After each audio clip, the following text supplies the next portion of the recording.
Buenos días. Vamos a comenzar con este caso clínico. Es una paciente femenina, miren, 33 años, 33 años. Es una paciente relativamente joven. Lo más probable, solo por la edad, yo ya debo sospechar que la paciente tiene datos de hipertensión arterial secundaria, solo por lo que es joven. 33 años en Cochabamba que acude por cefalea. El motivo de consulta en este paciente es el dolor de cabeza, la cefalea. Y además presenta fatiga. La fatiga puede ser por hipocalemia, ¿no? La fatiga o por un síndrome paraneoplásico, etcétera, pero 33 años femenina puede ser por hipocalemia. Debilidad muscular lo mismo por la hipocalemia y le han diagnosticado hace un año hipertensión. Desde ese momento, ya debería, hace un año deberían de buscarle causas secundarias, por lo que es joven. Y miren, está en tratamiento con amlodipino, losartán y labetalol. Tres antihipertensivos, calcio antagonista, ARA y beta bloqueante. No es normal que una paciente tan joven esté con tres antihipertensivos. Tres. ¿Cómo es, doctores? Aquí encaja en hipertensión arterial resistente. La podemos catalogar con esta parte a esta paciente con hipertensión arterial resistente al manejo o no. ¿Y por qué no o por qué sí? Yo creo que No, sí porque podemos, no tiene un doctor. diurético. No, Eso, porque no tiene un diurético. exacto, doctora.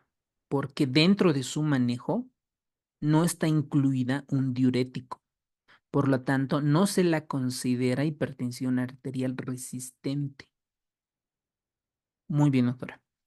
Lo revisamos a la paciente, vamos desde neuro, ¿no? La comenzamos a revisar neuro, la parte del cuello, sistema pulmonar, cardiovascular, bla, bla, bla. Glasgow, 15/15, ¿ok? Está orientada en tiempo, espacio, persona, no focaliza y no hay datos de irritación meningia. No hay. ¿Por qué aquí lo hacen hincapié en focalización? Porque una paciente con hipertensión puede desarrollar un stroke, ¿no? Un evento vasculocerebral de tipo isquémico o hemorrágico. Y los eventos vasculocerebrales focalizan. Pueden tener una hemiparesia, hemiplegia, monoparesia, ¿no? Este paciente no focaliza. Por lo tanto, no hay sangrado en el cerebro, no hay un evento isquémico. Pero miren la presión. A pesar de tres antihipertensivos, tiene 160/100 de presión, que no está. Y otro, potencialmente, yo lo vería, potencialmente posible pregunta de examen es cuáles son los objetivos de presión arterial en el manejo. ¿Cuánto debería de ser? 106 de cardíaca, un poco taquicárdica, porque más de 100, a pesar de que está beta bloqueada, frecuencia respiratoria normal. El examen cardíaco en un paciente que tiene hipertensión es mandarle al cardiólogo, ¿no? O nosotros revisar, auscultar, ¿no? Como si hay soplos, si hay arritmias, cómo está el pulso, controlar la presión arterial del lado derecho con el lado izquierdo, si hay diferencia, sospechando una coartación de aorta. Lo revisamos bien al paciente en el sistema cardiovascular, porque el motivo de consulta es cefalea que puede estar generada por la hipertensión. Entonces yo debo de hacer hincapié en el sistema cardiovascular. Si me están consultando por eritema malar, ¿no? Entonces haré hincapié en la parte reumatológica, pero acá cardiovascular. Entonces, el sistema neurológico musculoesqueléticos no fueron impresionantes, nada relevantes, sin signos de hipocratismo o edema. Se solicitan exámenes complementarios. A un paciente con hipertensión le solicitamos una radiografía de tórax, un electrocardiograma y reportan normales, además de un laboratorio como electrolitos además. Y aquí destaca la hipocalemia, la hipocalemia. Entonces, miren, ahí va este tip. Cualquier paciente con hipertensión arterial más alteración en el potasio, debemos de sospechar que algo le pasa a las glándulas suprarrenales por el sistema renina-angiotensina-aldosterona o algo le pasa al sistema renal. Tip, clave, ¿ok? Clave. Hiperaldosteronismo. Entonces, además, la gasometría arterial muestra un trastorno ácido-base. ¿Qué trastorno ácido-base es, doctores? Esclerosis metabólica. Alcalosis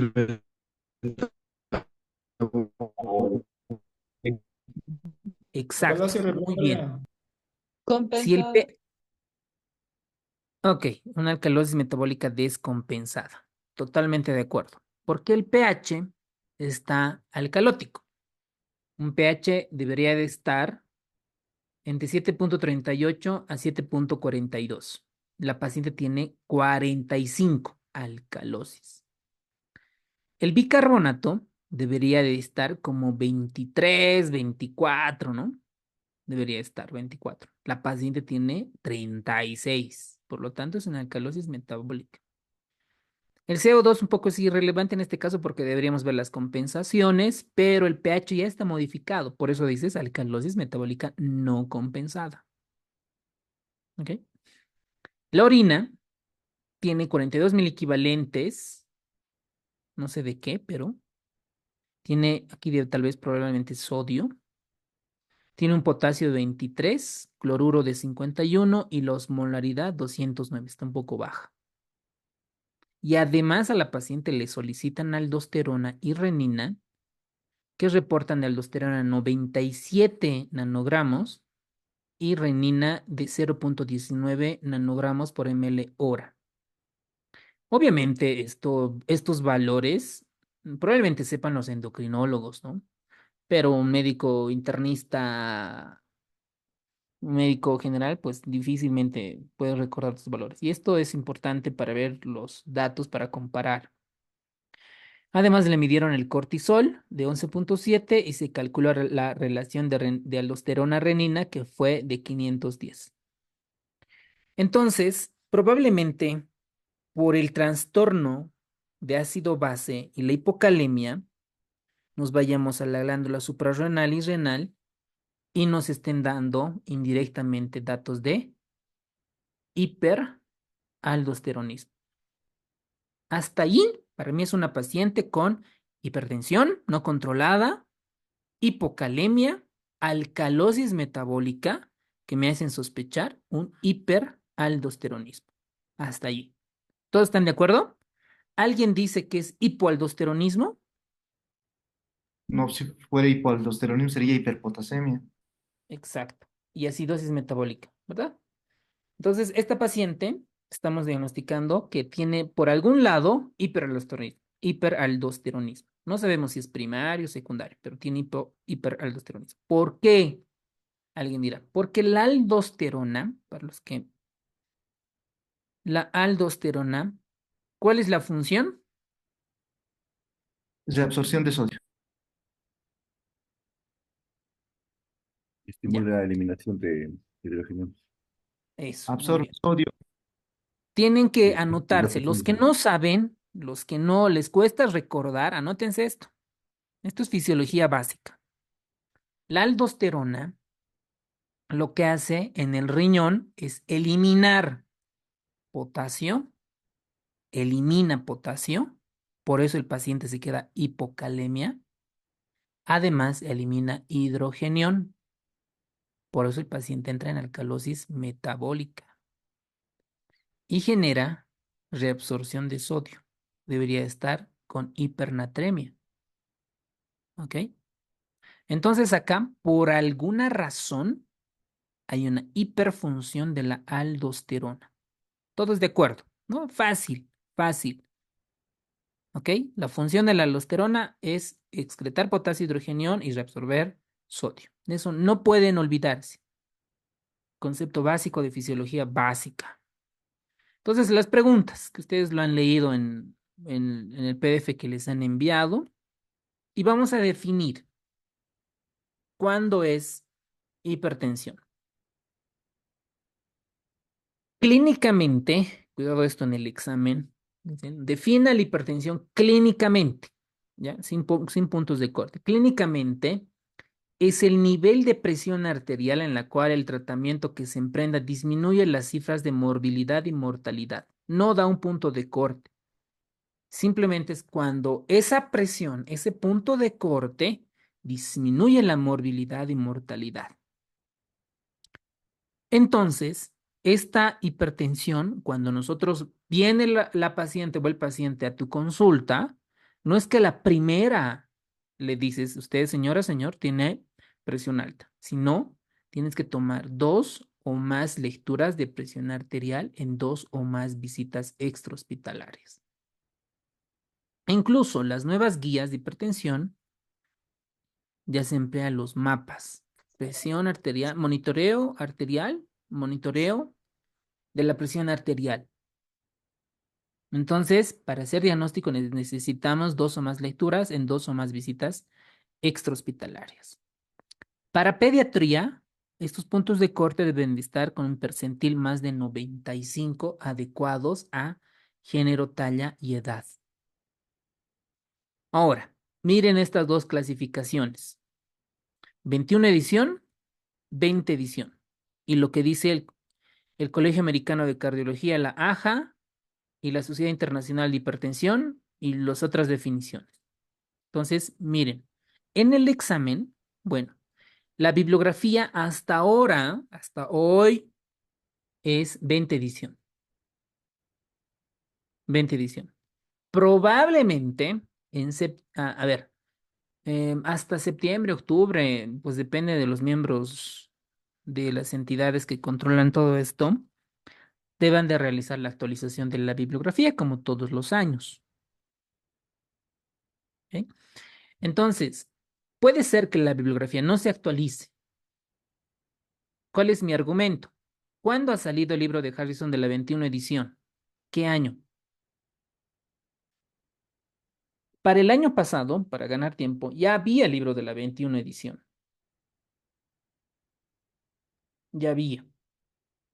Creo que el 2021 salió, doctor, ¿no? Si no me equivoco. Sí, más o menos. Entonces, si ya salió la 21 edición, el año pasado ya deberían de actualizar. Debería de ser 21 edición. Pero pusieron la 20 edición. Ahora, yo no sé, obviamente, pues los miembros de lo que regulan toda esta entidad deberíamos de esperar a que se actualice. Lo correcto sería que se actualice, lo correcto, pero a veces mantienen la edición. Entonces, por eso en esta clase estamos poniendo las 3 diapositivas de lo que la 20 edición, la 21 edición y lo que dicen las guías actuales. Entonces, para la 20 edición tenemos esta clasificación. Lo normal es menos de 120, 80. Todo el mundo lo sabe, incluso el personal que no es de salud. Elevada, entre 120 y 39 la sistólica y la diastólica menos de 80. Y ya se la denomina hipertensión en etapa 1 y en etapa 2 con estos puntos de corte. Etapa 1, 130, 139 y en la diastólica 80, 89. Y etapa 2, mayor o igual a 140, la sistólica y la diastólica mayor o igual a 90. Esta es de las guías del AJA, miren, de la ACC, que es el Colegio Americano de Cardiología, y la AJA, que ha sido publicado en la revista también en la hipertensión en el año 2018.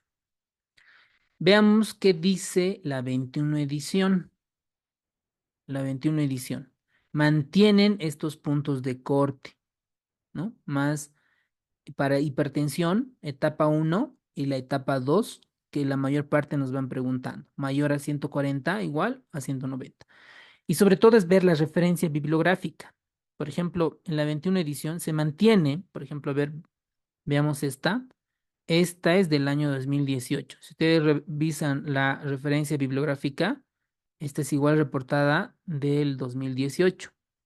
Entonces, en ambos se va repitiendo la clasificación de la presión arterial en adultos. Y estas son extraídas del American College of Cardiology y del American Heart Association, que es unas guías de práctica clínica para estos. Ahora, ¿qué dice la última de la 20 edición? Digo, del año 2020.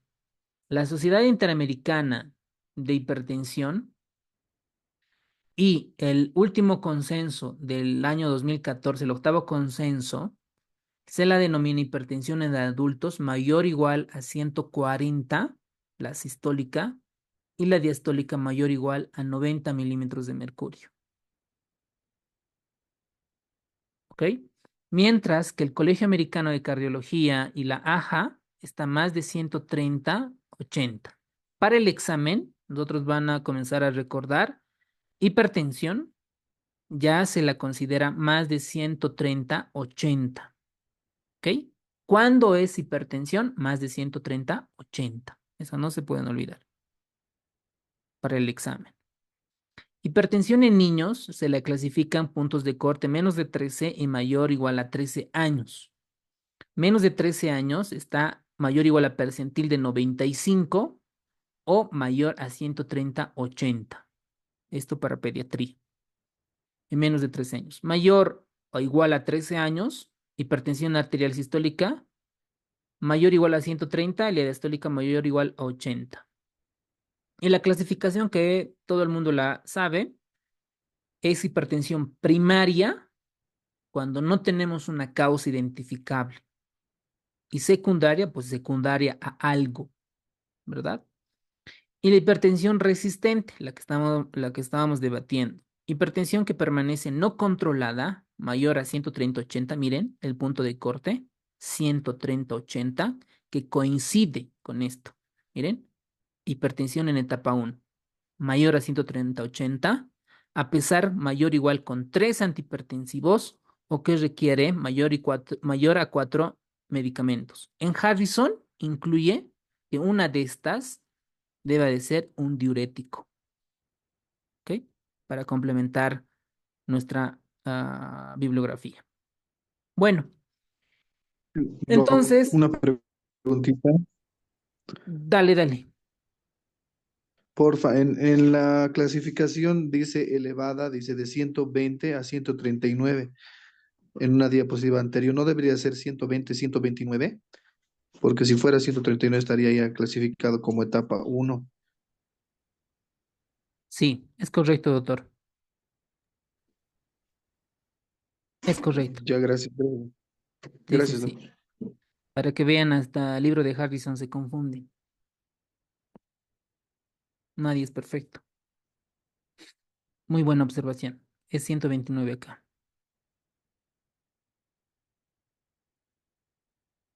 Bueno, la presión arterial normalmente es un poco alta por las horas de la mañana y pues por lo tanto pudiera haber una correlación que en la mañana es más frecuente los infartos agudos de miocardio y la apoplejía.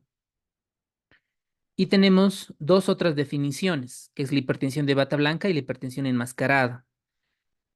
La hipertensión de bata blanca es cuando un paciente va a tu consultorio o va a un consultorio médico porque la paciente se encuentra nerviosa o está ansiosa o porque tomó cafeína, café y de repente en el consultorio médico la presión arterial se eleva. Entonces, aquí lo que reporta es que del 15 al 20% de los pacientes con hipertensión en etapa 1, según la presión arterial, se ha reportado en los consultorios y tiene una lectura en promedio entre 135 y 85 milímetros de mercurio. Ahora, este dato de porcentaje es una pregunta muy detallada. Yo les sugiero que la hipertensión de bata blanca es más o menos, ¿no? Tiene una prevalencia entre el 15 al 20%. Les sugiero que pongan en su flashcard, ¿ok? Es un dato muy detallado para que no se les escape para el examen. Y la presión enmascarada es cuando digamos, una paciente sabe que va a ir al consultorio y digamos que toma 5 miligramos de amlodipino normalmente, regularmente. Y cuando va a ir al consultorio para que no lo regañen, toma 10 miligramos de amlodipino. Entonces va al consultorio y su presión arterial es normal. Entonces a eso se denomina la hipertensión enmascarada. Porque en el consultorio médico reportan la presión arterial normal, pero en la vida diaria probablemente tengan presiones arteriales altas. Entonces lo contrario de la hipertensión de bata blanca. Esto de la epidemiología no sé si darle tanta importancia, porque esto es datos de los Estados Unidos, no es un dato de nuestro país. Pero ¿qué se sabe? Que los pacientes más de 60 años, la prevalencia es del 65,4. Es decir, de todos, la mayoría de acá, en algún momento, más de 60 años, cuando nosotros tengamos, más de la mitad van a tener o vamos a tener hipertensión arterial. ¿Y en quiénes es más frecuente? En pacientes de raza negra, en caucásicos. Y en latinoamericanos se ha reportado casi la cuarta parte de latinoamericanos somos hipertensos. Y si nosotros hacemos un estudio epidemiológico, creo que se han realizado en Tarija, Sucre, Cocha, Santa Cruz y La Paz, en las zonas periurbanas, digamos en las villas, en los lugares que rodean la ciudad, en las villas, hay pacientes que no tienen buena educación en cuanto a su salud, ¿no? Y son un poco con sobrepeso, obesos, y la hipertensión se reporta más en ese tipo de pacientes. ¿Por qué digo esto? Porque se ha realizado un estudio, por ejemplo, acá en La Paz, que en la ciudad del Alto había más hipertensos que en la misma Hollada, que en la ciudad como tal. Creo que estaba rondando el 38%. Imagínense, de cada 100 pacientes, 38 tenían hipertensión arterial en la ciudad del Alto y en la ciudad como 25%. Ahora, ese tipo de estudios obviamente son, ¿no? Son estudios transversales, estudios de prevalencia para ver, pero estos datos no lo veo tan relevante para, para el examen de la residencia, porque son datos de los Estados Unidos. ¿Ok? Ahora, uno se pregunta y dice, ¿qué tiene que ver la genética? Y aquí es un dato importante, porque si tu papá o tu mamá tenían hipertensión, lo más probable es que también tú lo tengas o es un factor de riesgo. Y uno se pregunta, ¿qué tanto? Del 30 al 40%. Este dato, igual, vuélvanlo flashcard. La parte genética influye en la hipertensión entre el 30 al 40%. ¿Ok? Y uno se pregunta, ¿qué tipo de genes? Y estos genes están relacionados con el sistema renina-angiotensina-aldosterona. Este tipo de genes que están alterados. Ahora, vamos un poco a la fisiopatología. La fisiopatología depende de dos variables importantes. La presión arterial depende del gasto cardíaco y de la resistencia periférica. Entonces, la presión arterial, la que tú tomas, ¿no ve? Con el esfingonanómetro, depende del gasto cardíaco, es decir, del corazón, gasto cardíaco, y de la resistencia vascular periférica o sistémica, gasto cardíaco y la resistencia vascular sistémica. De estas dos variables depende la presión arterial. El gasto cardíaco, además, depende del volumen sistólico y de la frecuencia cardíaca. El volumen sistólico, además, depende de otras tres variables. ¿Cuáles son? La precarga, la Precarga, poscarga y la la contractilidad, precarga y poscarga.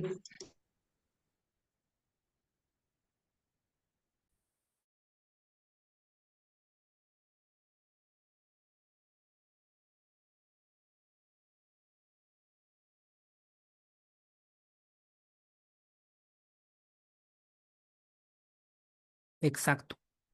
De eso depende. El volumen sistólico depende de la precarga, depende de la contractilidad y depende de la poscarga. La frecuencia cardíaca depende obviamente del nodo sinusal y del sistema de conducción del corazón.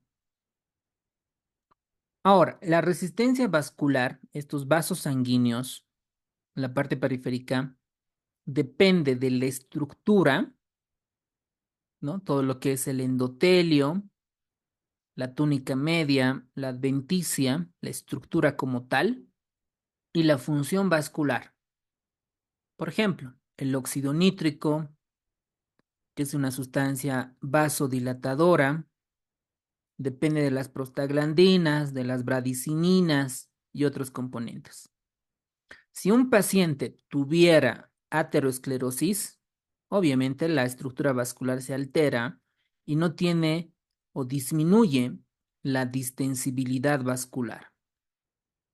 Cualquier alteración de estas variables van a modificar la presión arterial, cualquiera de estas variables. Por ejemplo, un paciente con enfermedad renal crónica, no tiene diuresis, digamos, está en la etapa final, entonces acumula volumen, acumula la precarga. Entonces, estos pacientes, al aumentar la precarga, aumenta el gasto cardíaco y si aumenta el gasto cardíaco, aumenta la presión arterial. Lo mismo pasa con la frecuencia cardíaca. Si la frecuencia cardíaca aumenta, aumenta el gasto cardíaco. Y si aumenta el gasto cardíaco, aumenta la presión arterial.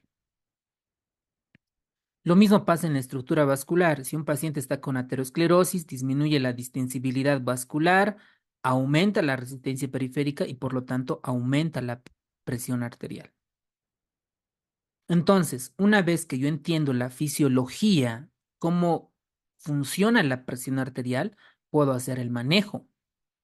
Por ejemplo, ¿cómo disminuyo la precarga? Con diuréticos. Entonces ahí va el tratamiento. Diuréticos. ¿Cómo disminuye la contractilidad? Con beta bloqueantes. ¿Cómo disminuye la poscarga? Con inhibidores del sistema arenina-angiotensina-aldosterona.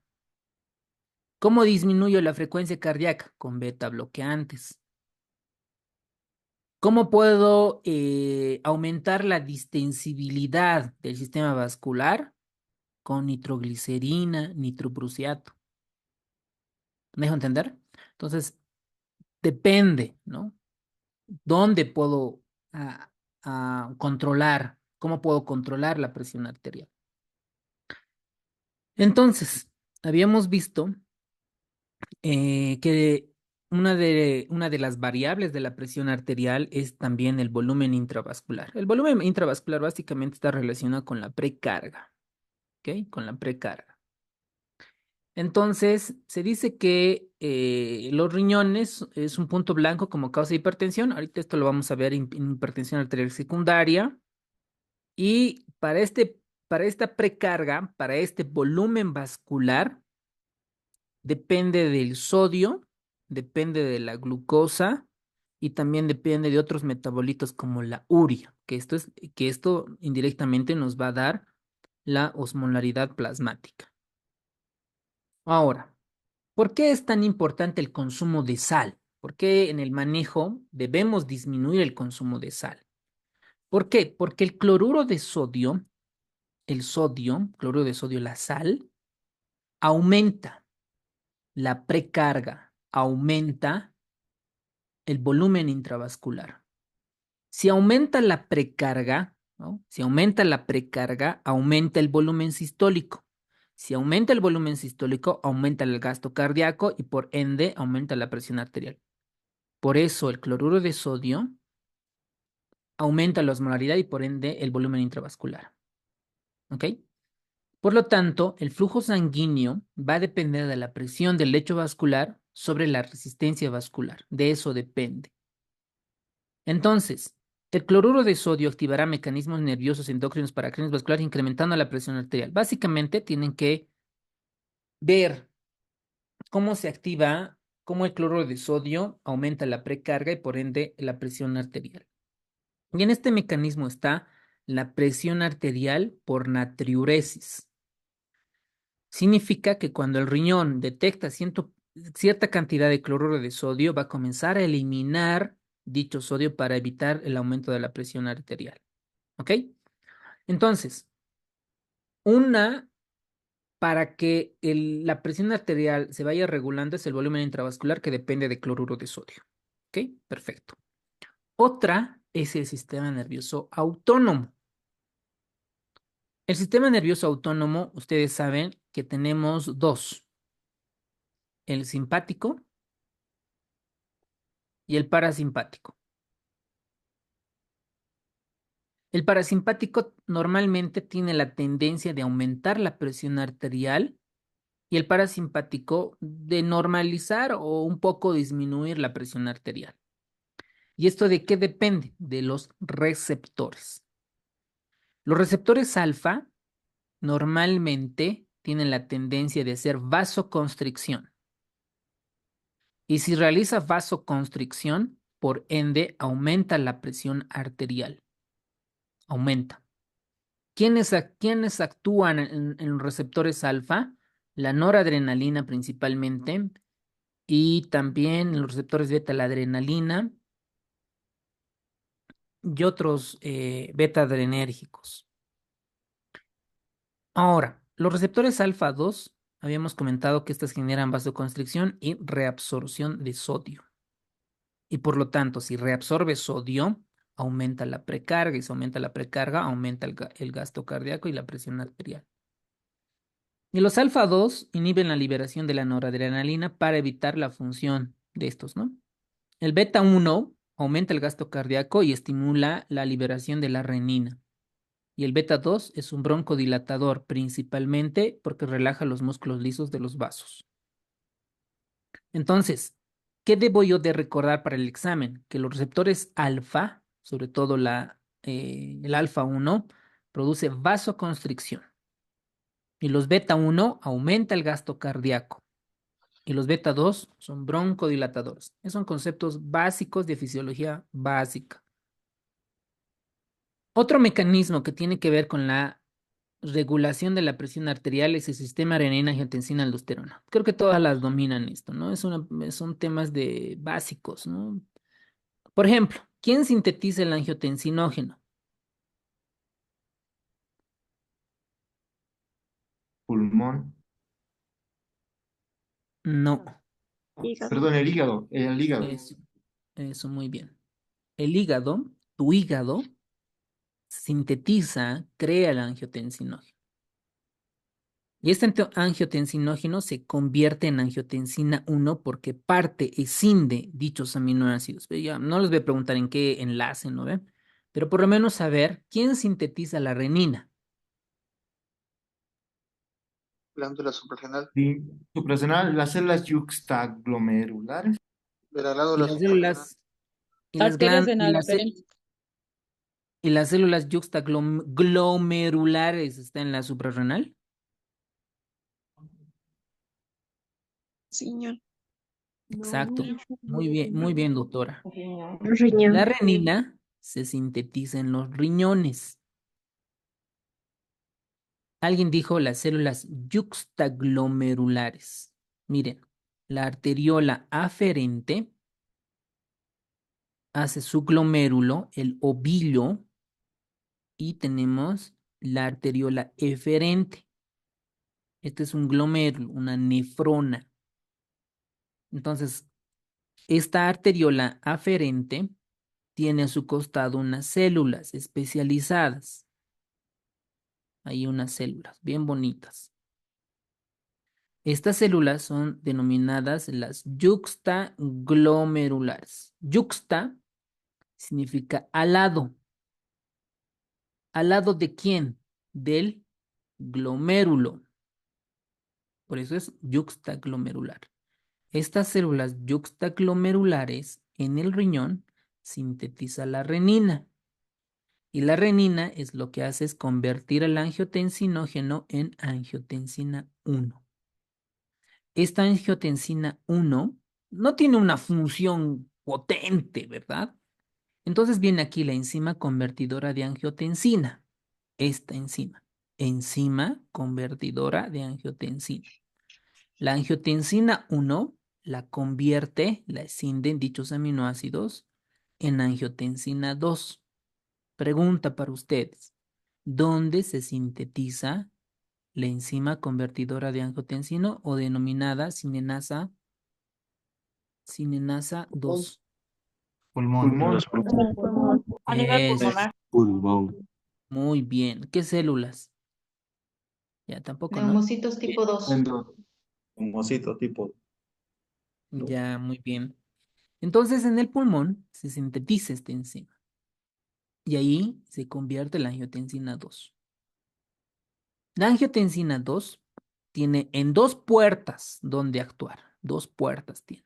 Una puerta AT1 y una puerta AT2. La AT1 es la que estimula la síntesis de aldosterona. Pregunta para ustedes, ¿dónde se sintetiza la aldosterona? Glándulas suprarrenales. Glándula suprarrenal. Eso, muy bien, doctores. En esta glándula suprarrenal, encima de quién, del riñón suprarrenal. La glándula suprarrenal tiene dos partes, una corteza y una médula. Corteza y médula. La corteza tiene tres zonas. ¿Cuáles son? Glomerular, fascicular y reticular. Glomerular, fascicular. Ese doctor que está contestando, fija que es docente de Reticular. algo, ha sido auxiliar docente de algo. Muy bien. Entonces, glomerular, ¿no? Glomerular. Estoy escribiendo mal. Glomerular, fascicular y reticular. Esas es las tres partes de la corteza de la glándula suprarrenal. La glomerular se encarga de sintetizar ¿qué? Aldosterona. Muy bien. Exacto. Los mineralocorticoides, en su mayor representante, la aldosterona. La zona fascicular. Corticoides, doctor. Cortisol y cortisol. Eso. Muy bien. Corticoides. En su mayor representante, el cortisol, ¿no? La hormona del estrés. ¿Y la zona reticular? La diandrostenediona, ese me acuerdo. Eso, muy bien. Muy bien, doctor. ¿Ok? La dihidroepiandrostenediona. Esos.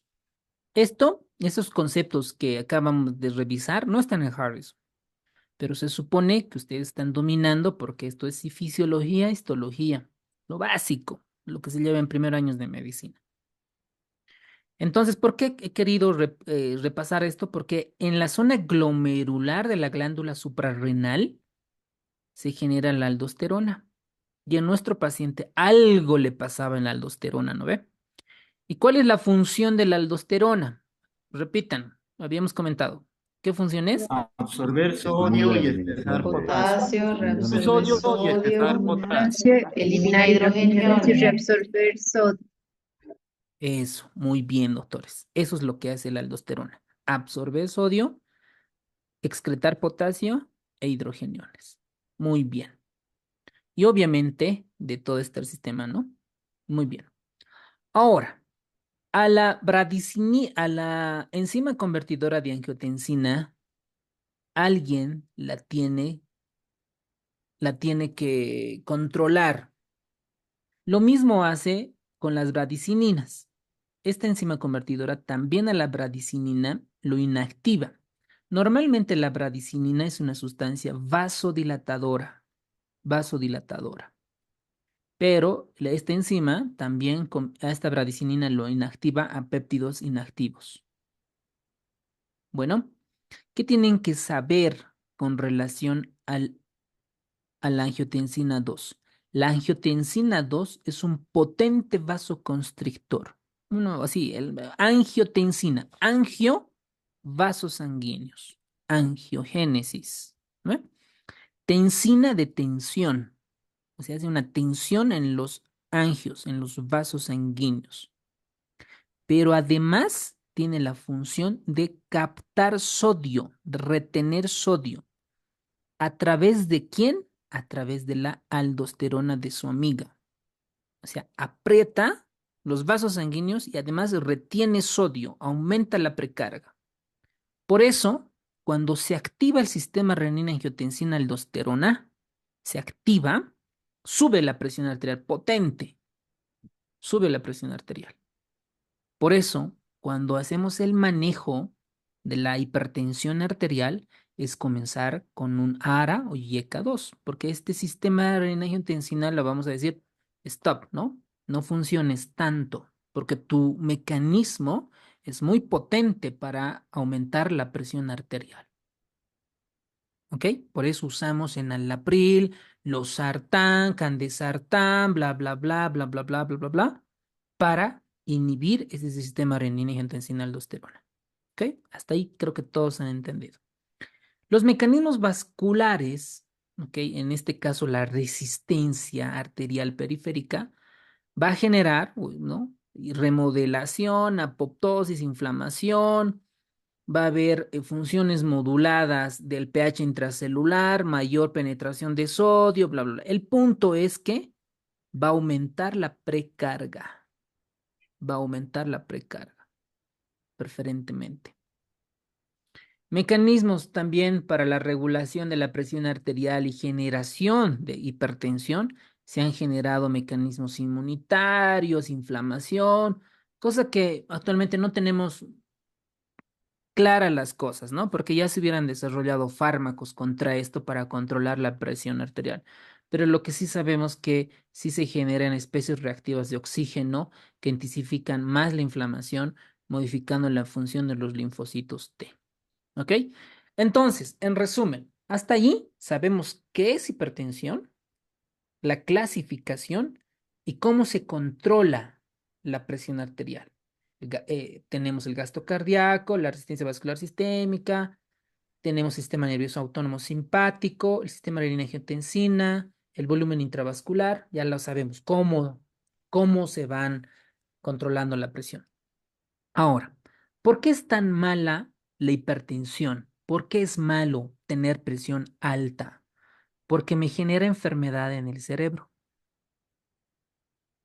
me genera enfermedad en el corazón, me genera enfermedad en los riñones, me genera enfermedad en las arterias periféricas, en todos estos órganos. Por ejemplo, en el corazón, que es el más, bueno, todos los órganos son afectados, pero veamos por el corazón. Esa presión alta que tiene el paciente lo arruina el corazón y a eso se denomina cardiopatía hipertensiva. Esta elevada presión arterial lo que hace es aumentar la poscarga, es decir, al pobre ventrículo, al ventrículo izquierdo, lo estamos tronando, ¿no? Estamos dándole mucha carga, mucha presión. Y el ventrículo izquierdo dice, yo ya no puedo con esta presión alta, por favor, ¿qué voy a hacer? Se hipertrofia. Es como va al gimnasio, se hipertrofia. Por eso, en un paciente con presión alta, le haces una radiografía de tórax o un electrocardiograma, lo que vas a encontrar son datos indirectos de hipertrofia ventricular izquierda. ¿Ok? Pero además esta hipertrofia te va a generar arritmias cardíacas de tipo fibrilación auricular y otro tipo de arritmias, ¿ok? Y indirectamente cardiopatía isquémica, arteriopatía coronaria aterosclerótica y la enfermedad microvascular. Pero acá lo más importante es la hipertrofia y arritmias cardíacas. Entonces, esta presión alta que tiene tu paciente, wow, decimos 150, 100, no toma su losartán, no toma su amlodipino y dice, señor, su corazón ahorita está sufriendo, se está hipertrofiando. Y esta hipertrofia lo que va a hacer es que se infarte, que tenga una embolia, que tenga falla cardíaca y cualquier momento pueda tener una muerte súbita. Y recién se asustan, ¿no ve? Ah, doctor, doctora, recién voy a tomar es que no he podido comprarme mi losartán, mi enalapril, mi hidroclorotiazida, ¿no? ¿Por qué? Porque es silencioso. Por eso decimos que la hipertensión es un asesino silencioso, porque a un principio no nos da síntomas, no nos da síntomas. Entonces eso es lo que genera. Además, esta hipertensión genera falla cardíaca, ¿no? Sabemos que genera disfunción diastólica, disfunción sistólica, que lo vamos a ver en insuficiencia cardíaca. Los hipertensos tienen a un principio disfunción diastólica. Pues me dices, mándeme otro ejercicio de integral, te voy a mandar y lo haces. ¿Ya? Sí, es que. Bueno, los niños de kinder se dan de cuenta, ¿no? Si está activado su micrófono o no, pero bueno. Otro que sufre es el cerebro. Y el cerebro, la presión arterial lo que genera es dos, un isquémico y un hemorrágico, frecuente. En el hospital, por ejemplo, de clínicas, se ve hartas señoras gorditas, ¿no ve? Gorditas con hemorragia en el cerebro. ¿Por qué? Pues tienen hipertensión. Y sí, ¿no? Cuando preguntan, ¿tenía presión alta? Sí, doctor, tenía presión alta. ¿Y tomaba su losartán? Sí, es que la señora no tenía con qué comprarse, ¿no? Eso pasa en el público. Y en el seguro, lo que pasa es que no me dieron o ha incumplido el tratamiento. En la parte pública sí se ve harta hemorragia cerebral. Probablemente porque los pacientes no puedan comprarse sus medicamentos. Y en el seguro o en las clínicas privadas se ve más isquémico, más isquémico. Está bien raro eso, ¿no? Entonces, ¿el cerebro con qué sufre? Con apoplejía, embolias. Miren este dato. El 85% genera infarto cerebral y un 15 al 20% hemorragia intracraneal. ¿Quién tiene mayor mortalidad? ¿Quiénes se mueren más entre estos dos? La hemorragia intracraneal. Y es ver triste ver a señoras, porque es la realidad, que tienen 40 años, 41 años jóvenes, tienen 4 hijitos, 5 hijitos y se mueren. Porque ¿qué haces con un sangrado en el cerebro? Los neurocirujanos entran, pueden hacer la craniotomía, pero pues con eso disminuyes la PIC nada más, ¿no? No es que al cerebro lo reparas, tiene mayor pronóstico. Entonces, sobre todo, es más peligroso en pacientes más de 65 años. Entonces, la presión arterial sí mata, y mucho. Y esta hipertensión también en el cerebro se relaciona en las neuronas con un depósito amiloide, beta amiloide, y se van depositando esta sustancia. Y se ha relacionado que estos pacientes van a generar demencia, pierden la memoria. Entonces ya no pueden recordar. Clásico, han debido escuchar ustedes. Sus abuelitos. No recuerdo dónde he dejado la llave. No recuerdo si lo he cerrado la puerta. No recuerdo cuál era el número de WhatsApp o número de celular de tu tía, tío. Han debido escuchar. Tipo de demencia vascular. Vascular. Entonces, aparte de la hipertensión, la presión alta, que todos tus pacientes tienen demencia. Y mucha gente no lo sabe, ¿no? O sea, tengo presión alta, ok, listo. Pero ¿sabe que realmente su corazón se está tronando? ¿Sabe que su cerebro está perdiendo neuronas, están depositando beta amiloides como basura, ¿no? Basurita en el cerebro que va a generar pérdida de memoria. Entonces, esto el neurólogo, ya ustedes con el neurólogo van a ver qué tipo de demencia vascular. Y ustedes dirán, ¿cómo voy a tratar una demencia vascular? Y esto un poquito de fisiopatología, vamos a centrarnos en la hipertensión maligna, cuando pierde el cerebro de poderse controlar, porque el cerebro tiene su propia autorregulación. Si baja la presión, se vasodilata. Si sube la presión, comienza a autorregular. Y esto pierde o no cambia con una PAM entre 50 a 150, porque el propio cerebro se regula, tiene autorregulación cerebral, trata de mantenerse igual. A eso se refiere la autorregulación cerebral. Entonces ya sabemos que se afecta el corazón, se afecta el cerebro y otra es el riñón. El riñón. Ustedes han debido ver muchos pacientes en hemodiálisis muchos pacientes en hemodiálisis, muchos pacientes que no pueden comprarse un riñón, no pueden estar aceptados para un trasplante renal. Y sabemos que muchos de estos pacientes, la primera causa es la diabetes, ¿no? Enfermedad renal crónica, pero la segunda causa es la hipertensión. Entonces, lamentablemente, estos pacientes no se cuidan y tienen que caer a una terapia de sustitución renal. ¿Qué es lo que pasa? Una glomerulosclerosis. Entonces, si nosotros nos dibujamos un riñón, aquí tenemos histológicamente los corpúsculos de Malpighi, ¿no? Hacemos una biopsia, un pedacito sacamos del riñón, le llevamos al microscopio y vamos a ver la nefrona, ¿no? La arteriola aferente, el glomérulo y la arteriola eferente, ¿ok? Entonces, en este glomérulo, acá hay una esclerosis, hay una cicatrización. Esto con la nefróloga van a ver cómo se va cicatrizando, ¿no? Hay una esclerosis. Y esta esclerosis, este glomérulo, pues se pone chiquito, pequeño, ¿no? Se va esclerosando, se va isquemiando y va a generar en una atrofia.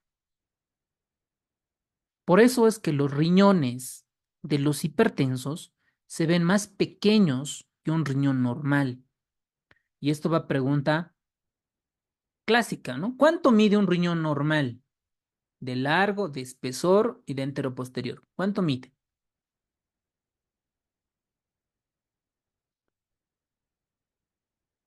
¿Cuánto mide un riñón anatómicamente?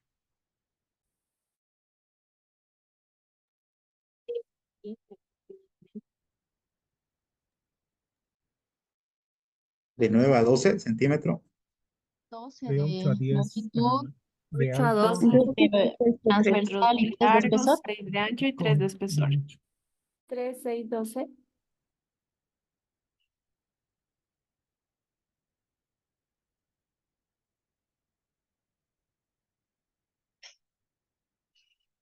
Muy bien, doctores.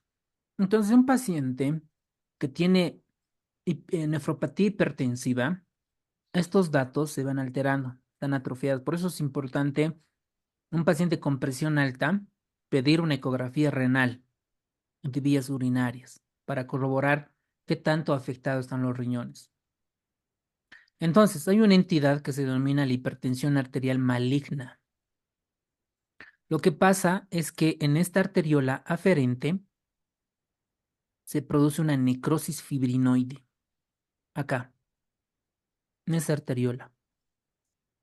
Se necrosa tanto que disminuye el flujo sanguíneo renal, disminuye. Y además esto, como disminuye el flujo sanguíneo renal, ya no le ingresa glóbulos rojos cargados de oxígeno. Se genera necrosis focal de un ovillo glomerular. ¿Cuál es lo que desencadena la hipertensión maligna? La necrosis fibrinoide de la arteriola aferente, esta parte. Si no le llega flujo sanguíneo, el resto se necrosa. Por eso es denominada necrosis focal del ovillo glomerular. Y algunos casos pueden acompañarse de retinopatía. Ahora, aparte de ver en la ecografía, ¿verdad? En la ecografía renal y de vías urinarias la disminución de los riñones, también nosotros solicitamos una orina de 24 horas. Recolección de orina de 24 horas. Y en algunos casos un examen general de orina también podría reportarnos. Aquí tenemos dos cosas, la macroalbuminuria y la microalbuminuria. Estos dos datos nos avisan de daño endotelial. Daño endotelial. ¿Cuándo es macroalbuminuria? Cuando se excreta albúmina más de 300 miligramos. ¿Ok? La microalbuminuria es de 30 a 300. Esto ya nos dice que hay un daño temprano renal, un daño renal temprano. Y otra, ya para terminar esta parte, es que aparte de que se lastima el corazón, el riñón, el cerebro, se afectan las arterias periféricas. Y esto se denomina enfermedad arterial periférica. Esta enfermedad arterial periférica, ¿cómo la voy a diagnosticar? Con este índice, tobillo-brazo. Tomo la presión arterial en el tobillo, tomo la presión arterial en el brazo, y si esta está menos de 0,90, se confirma la enfermedad arterial periférica. Todos estos datos son posibles preguntas de examen. Ahora, la hipertensión arterial sistólica con presión diferencial o presión de pulso amplia, que esto ingresado en el examen de este cuadro, como vimos a un principio. Digamos que tenemos una presión arterial sistólica de 130 y una presión arterial diastólica de 70. ¿Cuánto es acá mi presión de pulso? 60. Exacto, 60 milímetros de mercurio. ¿Por qué? Porque la diferencia entre estos. Entonces, cuando tengo un paciente, por ejemplo, con una hipertensión sistólica con presión diferencial amplia, estas son las causas. Una es disminución de la distensibilidad vascular, que es la aterosclerosis. Y otra es por aumento del gasto cardíaco, todo lo que tenga que ver involucrado al corazón. Insuficiencia aórtica, tirotoxicosis, corazón hiperkinético, fiebre, fístula arteriovenosa y persistencia del conducto arterioso. Estas aumentan la presión de pulso o la presión diferencial. Causas. Entonces, de allí también salieron preguntas. Y a mí esta es la parte que más me gusta, la más interactiva, porque el otro está fácil, que es hipertensión, factores de riesgo, clasificaciones, memorizar, fácil. ¿Quién controla? Sistema renina-angiotensina aldosterona, simpático, sistema renina-angiotensina aldosterona y otros, ¿no ven? Pero la hipertensión arterial secundaria está mucho más bonita, más interesante. ¿Por qué? Porque aquí voy a involucrar mucha fisiopatología y mucho criterio académico. Las secundarias pueden ser por origen renal, renovascular, suprarrenal, coartación y otras. Alguien podría preguntarnos cuál es la causa de hipertensión arterial secundaria más frecuente. ¿Qué responderían? De todas Causa estas. renal. Renales, nefropatías primarias renales. La Ok, causa renal. exacto, exacto. La causa más frecuente de hipertensión arterial secundaria es las causas renales. No se pueden olvidar. De estas causas renales, las que involucran enfermedad del parénquima renal, por ejemplo, nefropatía poliquística, tumores de los riñones y la uropatía obstructiva, por ejemplo, por un HBP, hipertrofia benigna de próstata, van a generarnos causas secundarias de hipertensión arterial sistólica y diastólica. Ahora, ¿cómo nos pueden preguntar en el examen? Por ejemplo, un paciente que tiene hipertensión arterial resistente al manejo y que en su ecografía reporta quistes. En la ecografía renal reporta quistes. Ah, ok. Entonces decimos este paciente tiene hipertensión arterial, probablemente por nefropatía poliquística. ¿Ok? ¿Cómo nos van a preguntar un paciente con enfermedad renovascular? Clásicamente es una mujer joven que tiene un soplo abdominal. Soplo abdominal. Cuando en un caso clínico me refiere a mujer joven con soplo abdominal, lo más probable es que yo sea de causa renovascular. ¿Y cuáles tenemos acá? La displasia fibromuscular y el trastorno arteriosclerótico. Y esta parte creo que está en nuestro resumen. Digo, en el caso clínico del... Ay, perdón, ¿qué estoy haciendo? Casi lo pongo terminar el Zoom. A ver qué estoy haciendo. Y este es el caso clínico. Ahí tiene. A ver, vámonos. Los casos clínicos son muy alucinantes. Ahí, por ejemplo, miren este caso. Está muy bonito. Dicen, en Cochabamba ingresa un paciente de 19 años, miren, joven, 19 años tiene.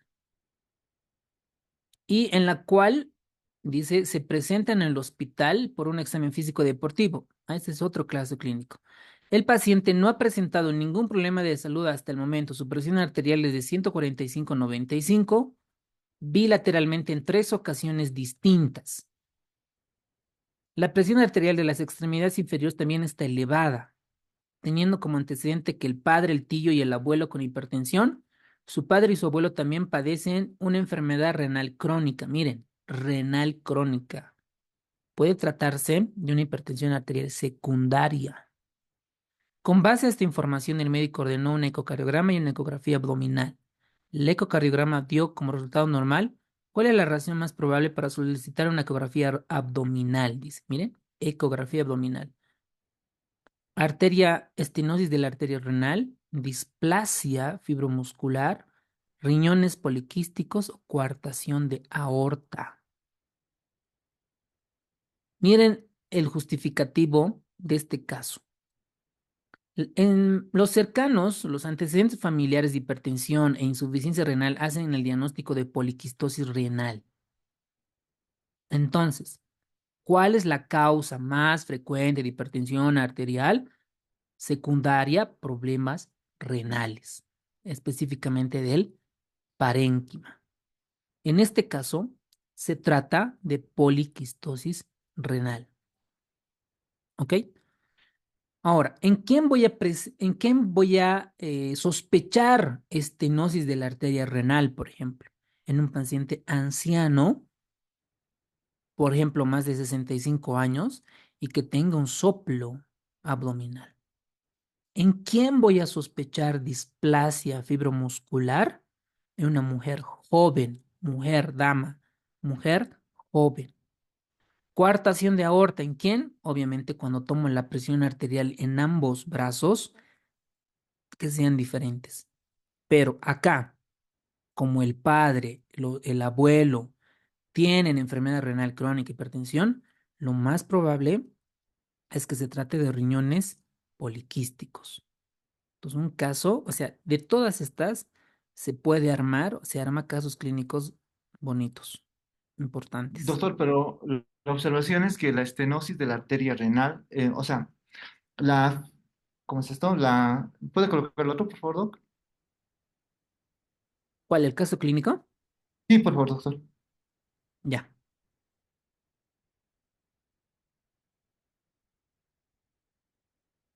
Ahora sí. Doctor, a lo Vamos. que la displasia fibromuscular menciona en el libro es que se da a cualquier edad, ¿no? Más que todo joven. Y lo que sería la arteriosclerosis, que también es una enfermedad renovascular, sería en el anciano y en el viejo. Y la coartación de la aorta ya sería directamente un niño que pulsos femorales ausentes, ¿no? Lo que tiene en las extremidades inferiores. Eso quería, bueno, agregar en esa.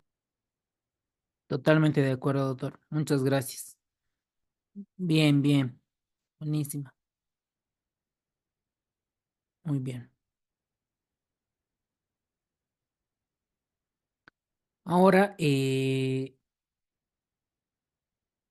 habíamos comentado la parte renovascular, ¿no? Displasia fibromuscular, joven, mujer, trastorno aterosclerótico mayor, ¿no? Una persona mayor. Ahora, otra causa importante, igual bonito poder analizar, es la parte suprarrenal, ¿ok? Y la parte suprarrenal, ¿cómo viene el paciente? Con hipocalemia y alcalosis metabólica. Alcalosis metabólica. Cualquier caso clínico, pregunta, que nos digan que el paciente tiene hipertensión arterial sistémica y tiene estos hallazgos laboratoriales, lo primero que se tiene que venirte a la mente es que algo le pasa a la suprarrenal. Algo le pasa. Y lo más probable es que se trate de un hiperaldosteronismo, ya sea primario o secundario. Y otras causas está el síndrome de Cushing, deficiencia de la 17-alfa-hidroxilasa, 11-hidroxilasa, de la 11-dihidroesteroide deshidrogenasa, sobre todo intoxicación por el regaliz. Y otro es el escenario del feocromocitoma.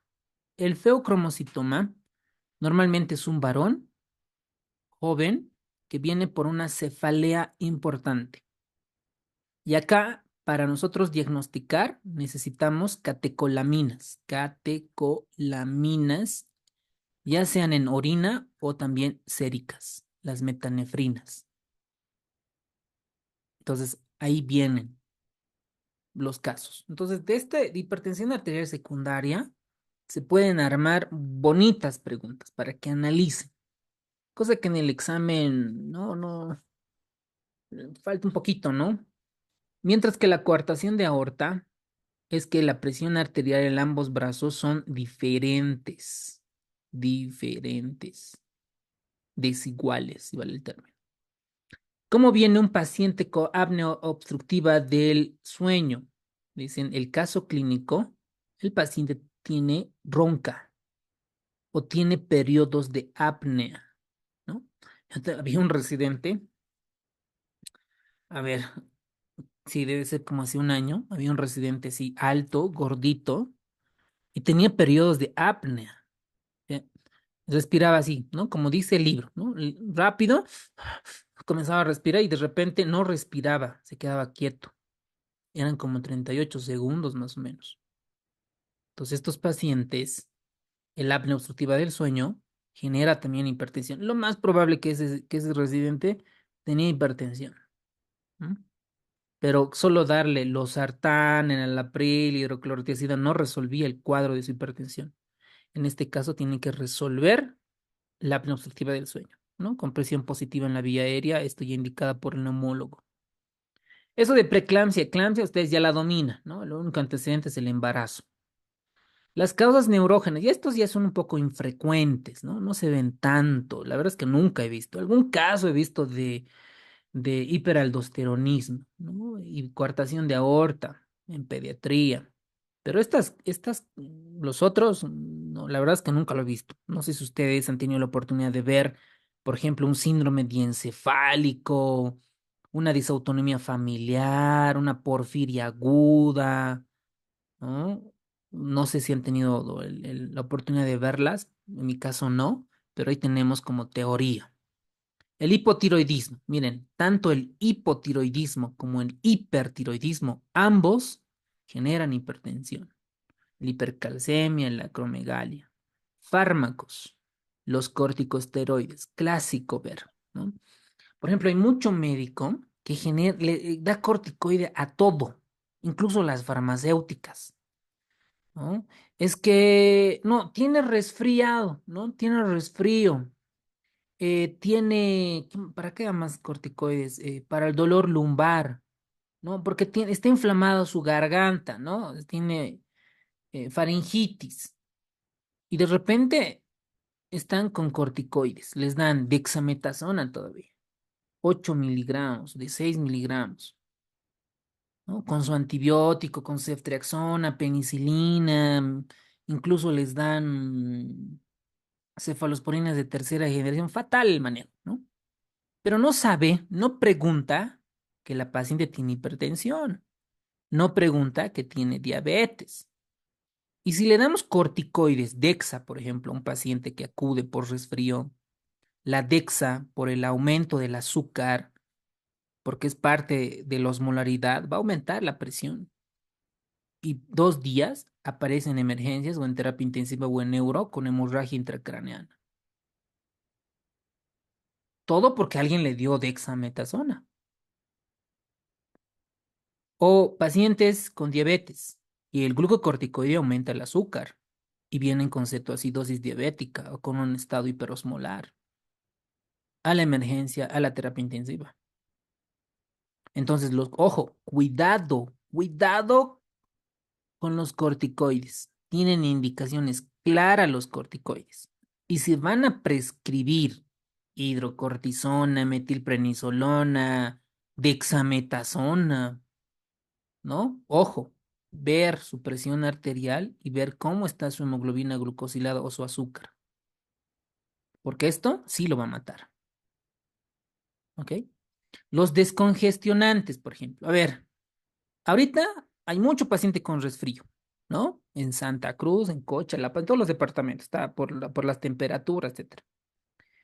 Y la mayoría de los pacientes van a ir a la farmacia y se van a comprar descongestionantes, Refrianex, pucha, hay un montón, ¿no ve?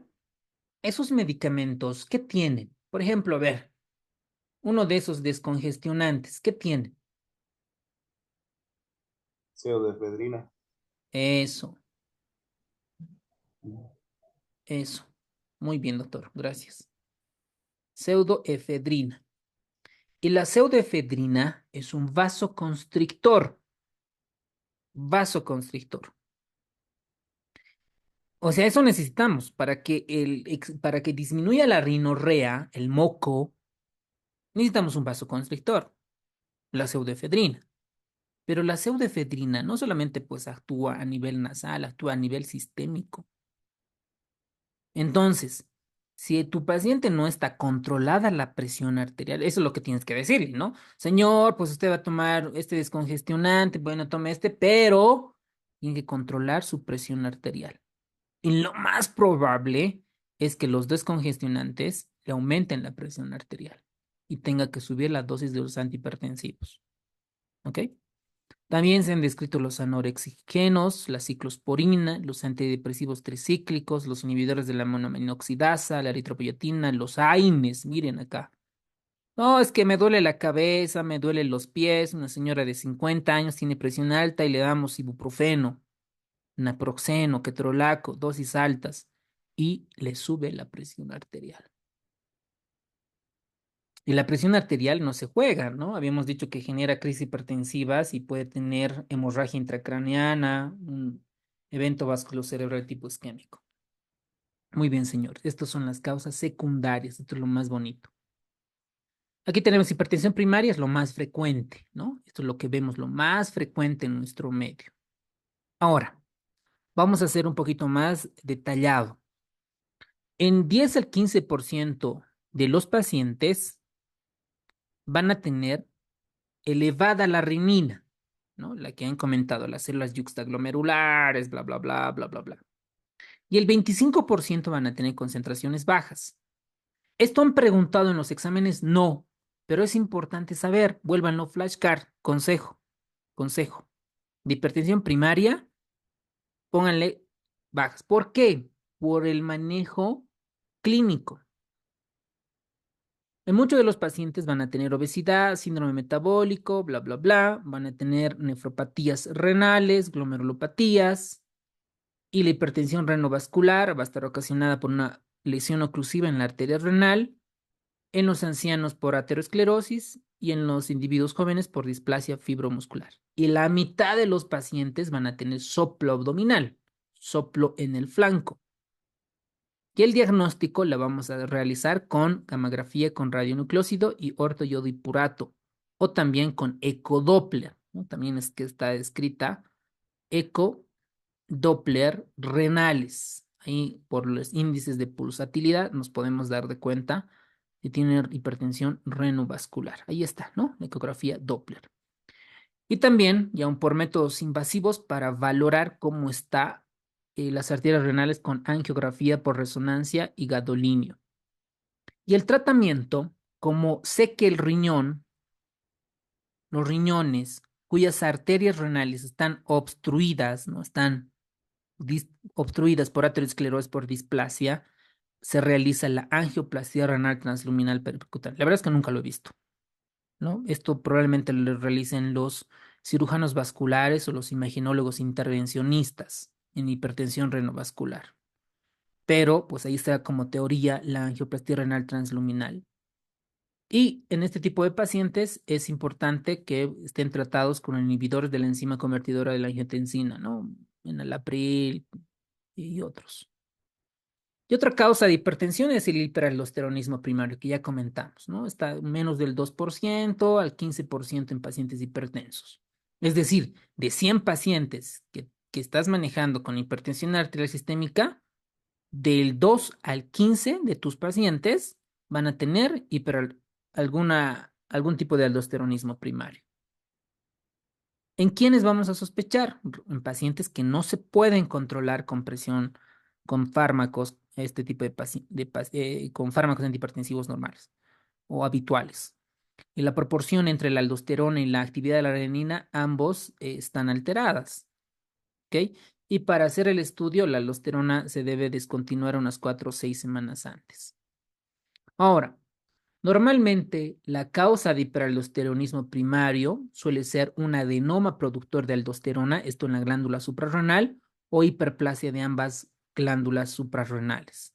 Y el diagnóstico, pues, se realiza entre las concentraciones de la aldosterona en las primeras horas de la mañana o en tanto en pacientes con hiperplasia, sobre todo cuando incrementan cuando están en bipedestación.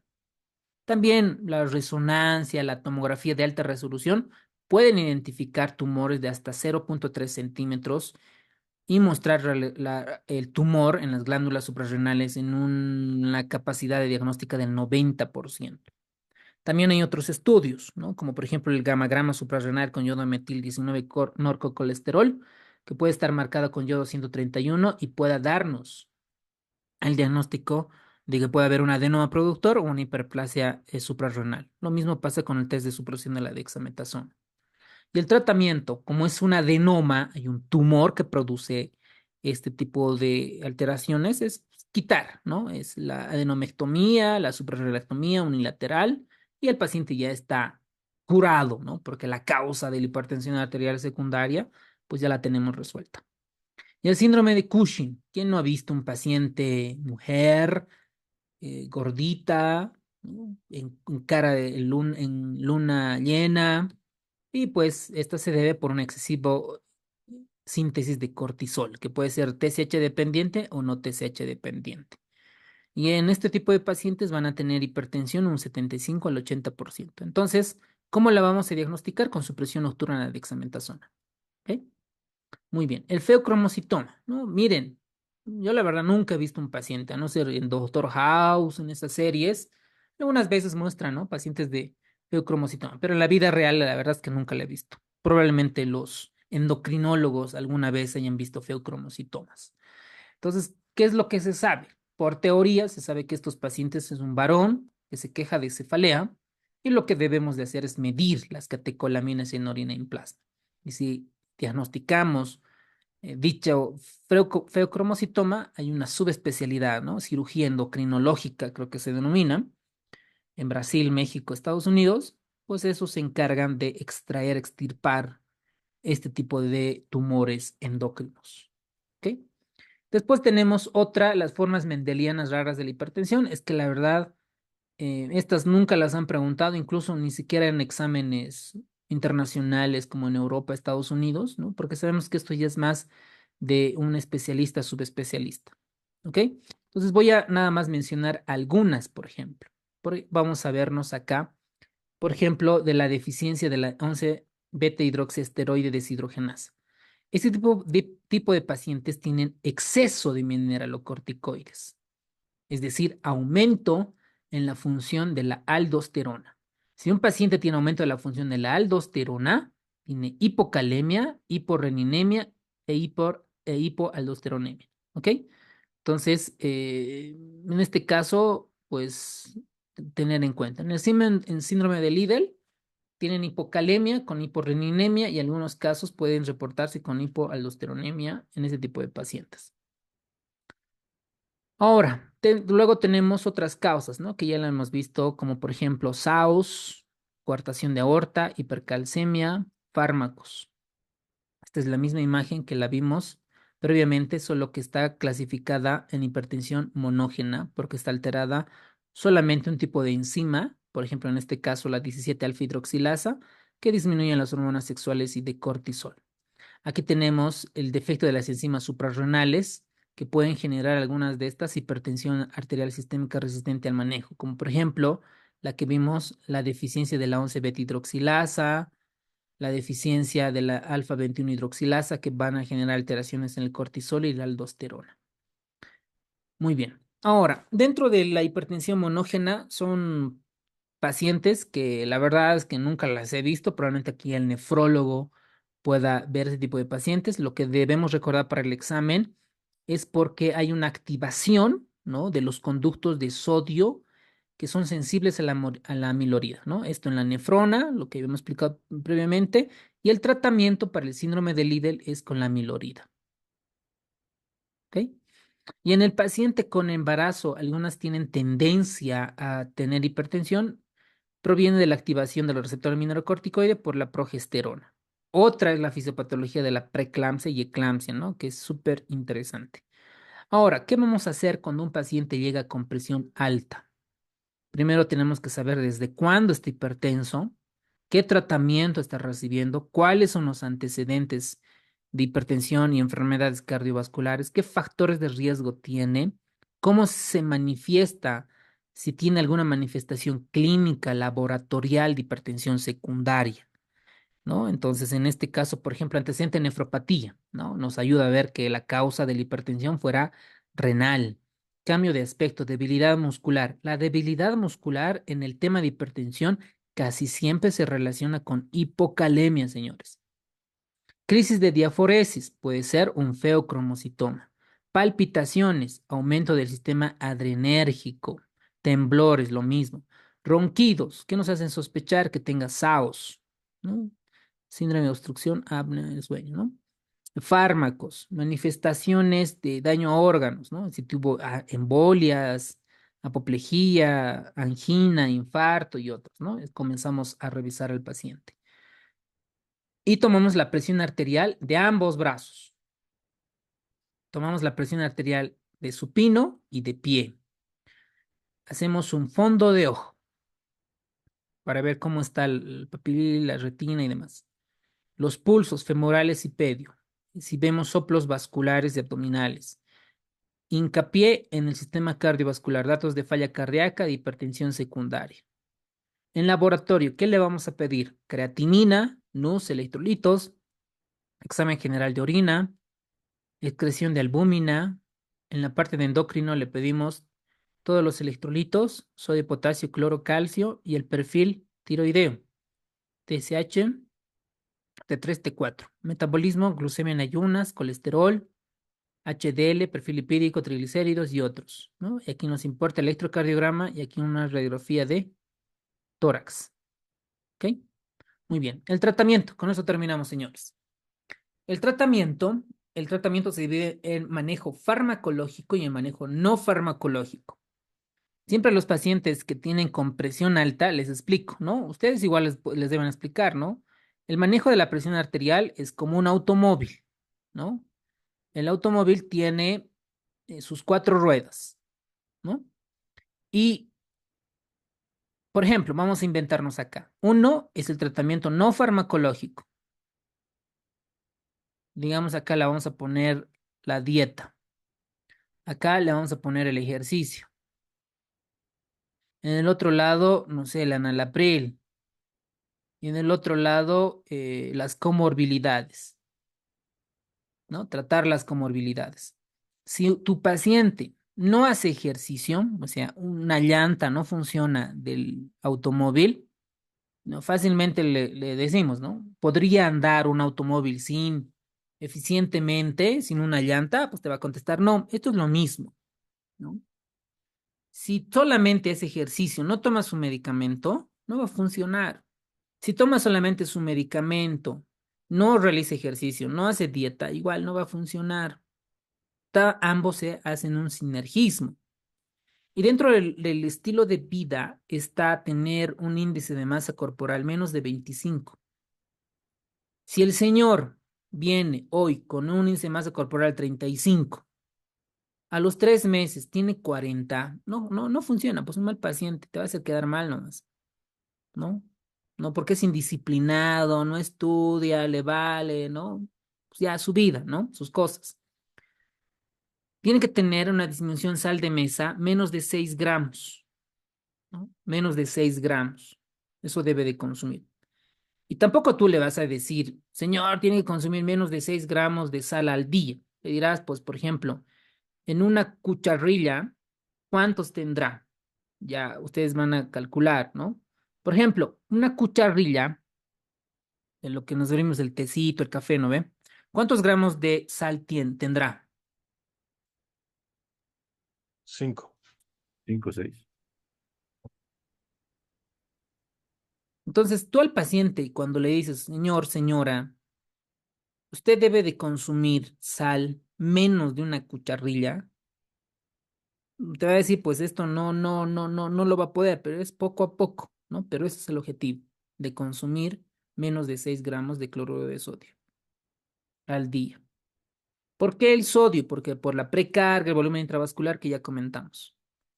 Luego se adapta al plan dietético DASH, ¿no? ¿En qué consiste? ¿No? Con dieta abundantes en frutas, verduras, esto ya lo conocen, ¿no? Lácteos, poca grasa, menos contenido de grasas saturadas y totales. Y la moderación de las bebidas alcohólicas. En varones, menos de 2 copas al día, en varones, y en mujeres, menos igual a 1 copa al día. Y la actividad física debe realizarse como marcha acelerada por lo menos 30 minutos al día. Para complementar, aquí deberíamos de ser entre 5 días de los 7, mínimo. 30 minutos al día, ¿no? Que caminar constantemente.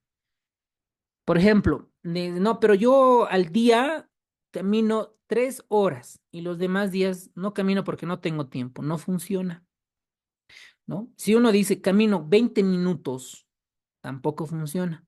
No ha demostrado la evidencia científica. Entonces, mínimo es 30 minutos al día de 5 días de los 7 días de la semana para ver que tenga modificaciones en el estilo de vida. Y el tratamiento se realiza con los antihipertensivos y las combinaciones que se deben individualizar para cada tipo de pacientes. Y aquí tenemos indicaciones para bajar la presión arterial con medicamentos. ¿En quiénes vamos a utilizar medicamentos? Primero, para prevenir secundariamente las enfermedades cardiovasculares.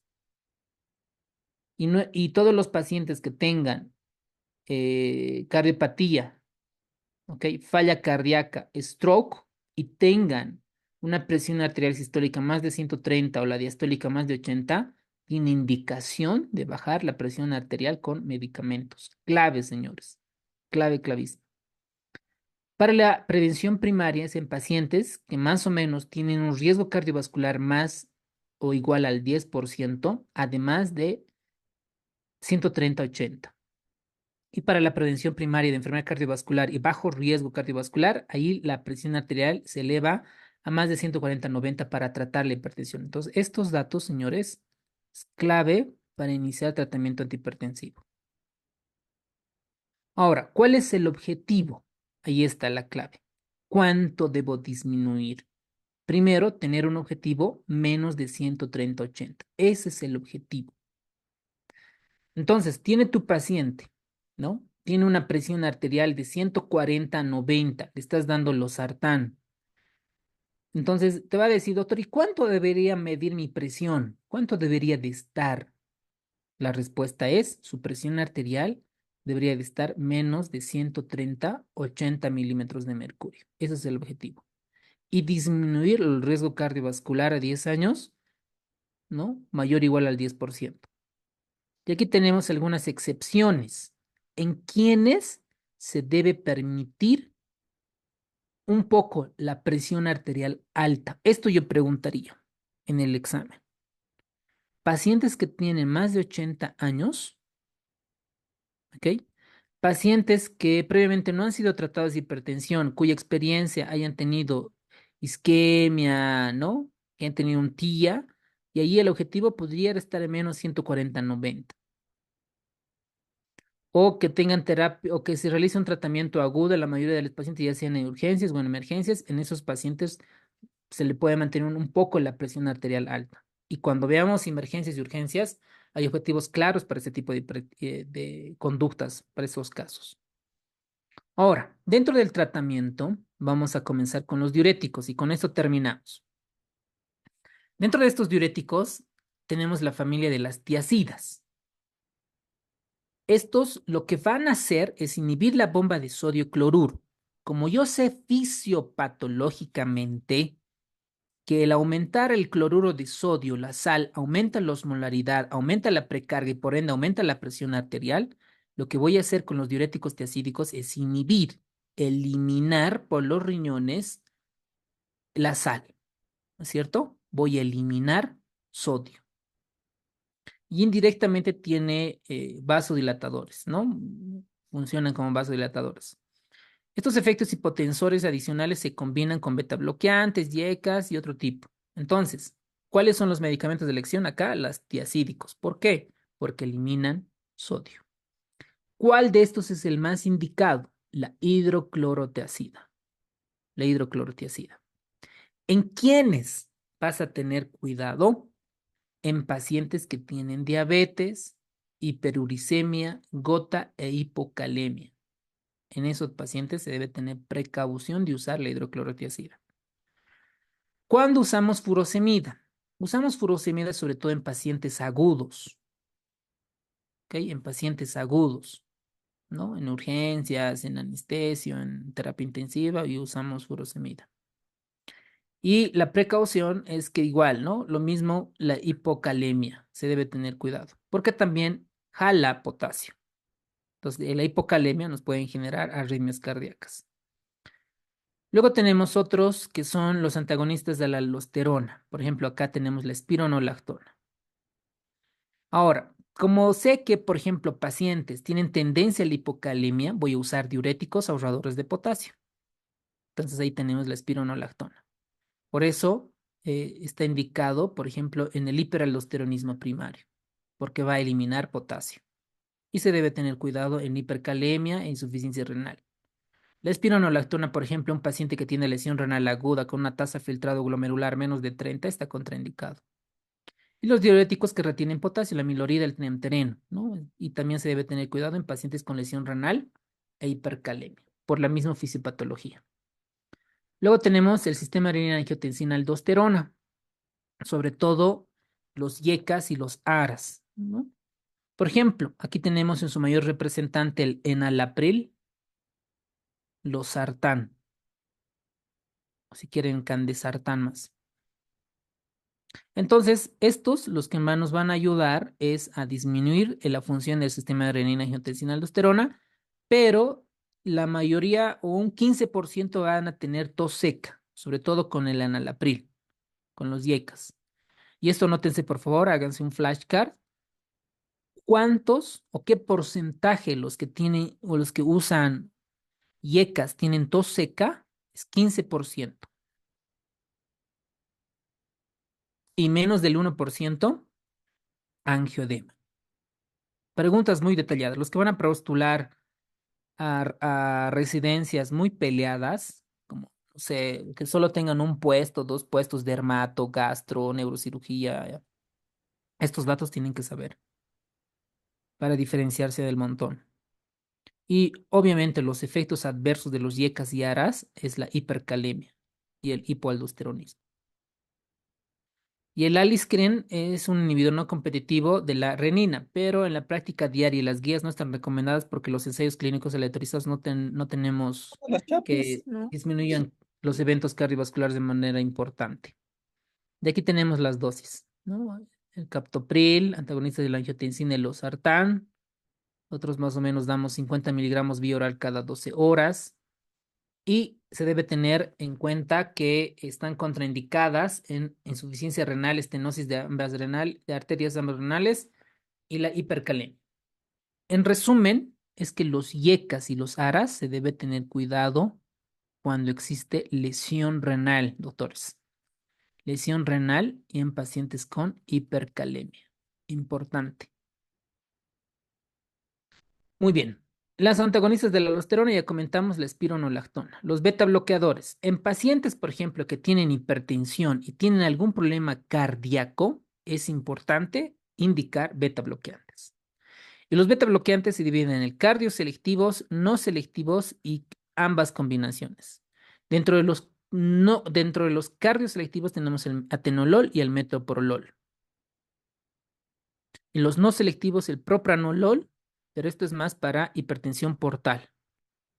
Y las ambas combinadas, ¿no? La betalol y el carvedilol. La betalol es intravenoso, sobre todo para crisis hipertensivas, y el carvedilol también tenemos la parte para vía oral. ¿Qué es importante? ¿En quiénes debemos tener cuidado los betabloqueantes? Todo lo que es asma EPOC, todo lo que es síndrome obstructivo.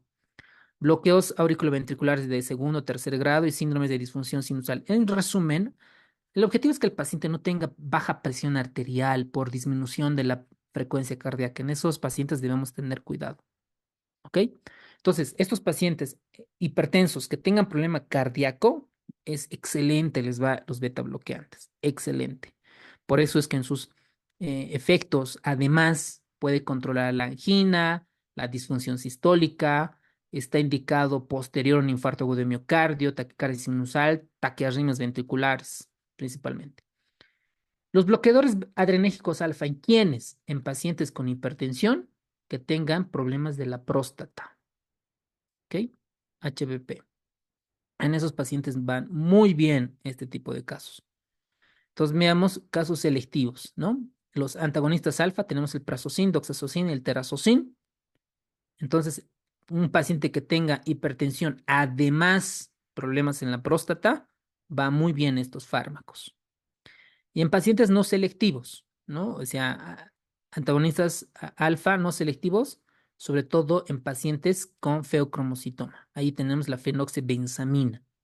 Cuidado en el examen, está en nuestros simulacros, está ahí en la plataforma. Paciente que tiene hipertensión feocromocitoma, ¿cuál es el medicamento de elección? La fenoxibenzamina.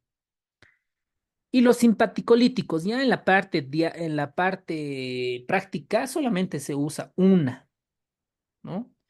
Que se usa en la preeclampsia. ¿Cuál de estos será, señores? La alfa Metildopa. metildopa. Acción Exacto, central, bien. exacto, ¿no? El alfa-metildopa es el medicamento para la preeclampsia. Los conductos en los antagonistas del calcio, aquí se clasifican en los dihidropiridínicos y en los no dihidropiridínicos. El que más usamos, por ejemplo, es el nifedipino de acción larga, y hay otra que no está acá, es el amlodipino. Es un fármaco alucinante, el amlodipino. Por ejemplo, estás en medicina interna, ¿no? Tienes un paciente con presión arterial de 150-100. 150-100. Tu paciente tiene lesión renal aguda, tiene creatinina de 3 y tiene un potasio de 6. ¿Qué más? Este paciente además, a ver, ok, tiene frecuencia cardíaca de 40 latidos por minuto. ¿Qué más? Bla, bla, bla, bla, bla, bla. Tiene antecedente de HBP. ¿Ok?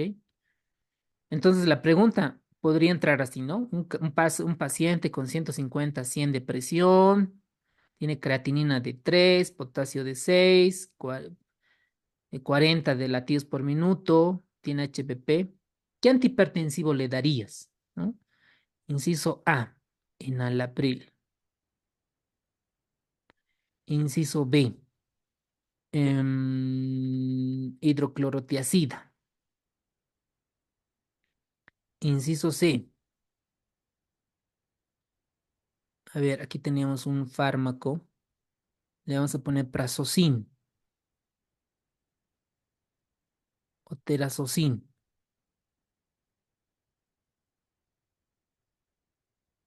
Inciso D, diltiazem. Inciso E, atenolol. A este paciente que tiene presión arterial de 150-100, creatinina de 3, potasio de 6, cardíaca de 40 y no tiene HBP, ¿qué antihipertensivo le darían? ¿Y por qué? Hay que descartar, ¿no, doctor? Por ejemplo, verapamilo y diltiazem, sus AM son bradicardia, ¿no? En este caso, entonces, descartado la D. Después de eso, enalapril, mm, a ver, enalapril, creatinina 100, un fallo renal de beber, de lo que, no, pero, ay, no, no, me quedo ahí.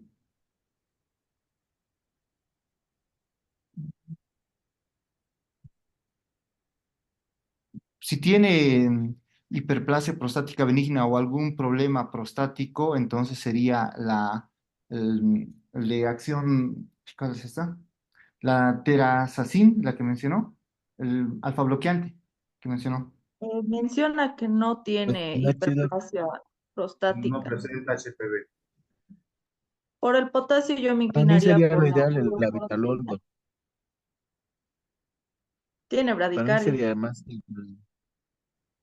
Inciso Opción B. descartada por la radical. Tiene bradicardia, no se Inciso B, puede. hidroclorotiazida, el potasio está elevado. Sí, exacto. Sí, no es un ahorrador de potasio, sí. Hidro, cloro. Muy bien, señores. Muy bonito su análisis. Mira, en Alapril, losartán, todo lo que es yecas o aras están contraindicados en lesión renal. ¿Están de acuerdo? Sobre todo cuando tiene una tasa filtrado glomerular menos de 30. Miren, ahí tiene una tabla. ¿Dónde está? Aquí está, miren. No, ¿dónde están los yecas y los aras acá? ¿Dónde está? Aquí está, miren. Los yecas, está, y los aras. ¿En quiénes va? No, está con precaución, lesión renal aguda, lesión Y renal, elevación de potasio. eso muy bien, doctora, la hipercalemia, ¿no? O sea, enalapril, captopril, lisinopril, losartán, valsartán, chau, ¿no? Chau. O sea, esto no va. ¿Dónde está? No va, no va. Hidroclorotiazida, ¿va o no va? ¿Y por qué no va? Por esto. ¿Dónde está? Aquí está. Antagonistas de la aldosterona, hipercalemia. El paciente tiene 6 de potasio. Entonces, la espironolactona no va, ¿ok? No va. Pero en la opción que era, hidroclorotiazida o... Repito. Hidroclorotiazida. Ah, ok, Hidroclorotiazida. ok, ok. Muy bien. Les voy a dejar ahorita en pausa esto. El terazocin, ¿no? El paciente no tiene HBP. Entonces, si tuviera, si tuviera HBP, ahí estuviera indicado. El diltiazem y el atenolol, ambos están contraindicados en bradicardia, ¿ok? Ambos. Entonces tampoco. La hidroclorotiazida. A ver, revisemos. Aquí dónde está. Aquí está. Hidroclorotiazida. El paciente tiene hipercalemia. Como su efecto adverso es la hipocalemia, sí nos ayuda. Porque en el caso clínico no menciona que tiene diabetes, no menciona que tiene dislipidemia y no menciona que tiene gota. Por lo tanto, en este caso, la respuesta es la hidroclorotiazida. Entonces, Y así también se puede. podría ser la furosemida, ¿no, Doc? Si es que nos hubiera puesto la opción. Exacto. La nitroglicerina también, la hidralacina también, alfa metildopa también. ¿Ok? Aquí quiero Doctor, llegar. doctor, Aquí quiero- sobre el enalapril, el IECA, como es tiene potasio, o sea, te picudas, todas esas cosas que hace. En este caso, cuando hay falla renal, para la falla renal crónica se da, pues IECA, ¿no? Pero cuando es una falla renal aguda, o ahí se contradice, o cuando es menor a 15 ya no se da IECA, doctor. Buena pregunta, doctor. Buena pregunta. Cuando un paciente tiene enfermedad renal crónica que tiene una tasa de filtrado glomerular más de 30, está indicado dar IECAS o ARS a dosis bajitas y controlar el potasio. Cuando tengamos lesión renal aguda o sea una crónica reagudizada, siempre cuando tengas una tasa de filtrado glomerular menos de 30, eso nótate, menos de 30, ahí está contraindicado los YECAS y los ARAS. ¿Por qué? Por el riesgo de hipercalemia. Y la hipercalemia hace arritmias cardíacas y por lo tanto paro cardíaco. Muy Gracias, buena doctor. pregunta. Muy bien. ¿Alguien más tenía otra pregunta por ahí?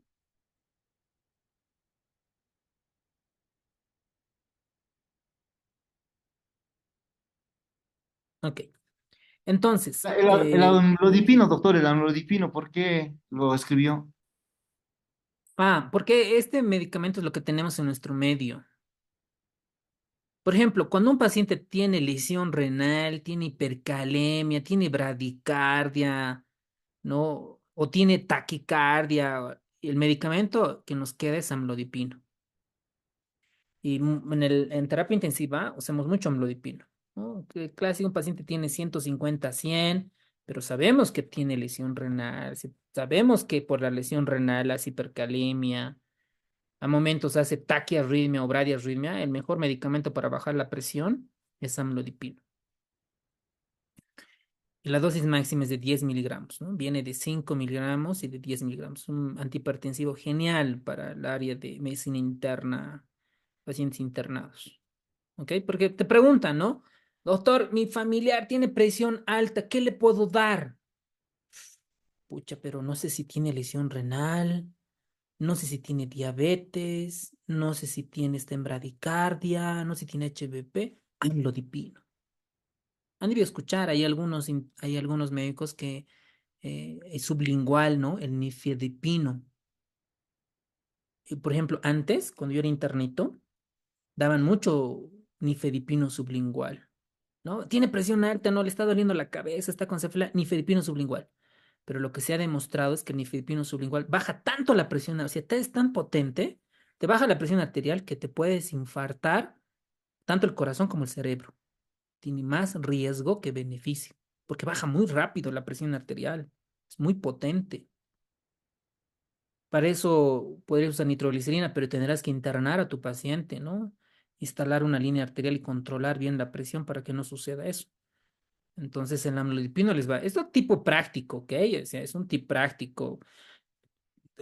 Siempre a ustedes como médicos les van a decir, ¿no? Que su presión se ha elevado, que tiene, ¿no? Tiene cefalea, pero ahora, ¿qué le vas a dar? ¿No? Amlodipino, 5 miligramos vía oral, 10 miligramos. Con eso baja la presión, lentito y sin tanto riesgo, ¿no? Por la lesión renal, hipercalemia, bradicardia, prostatismo, etcétera.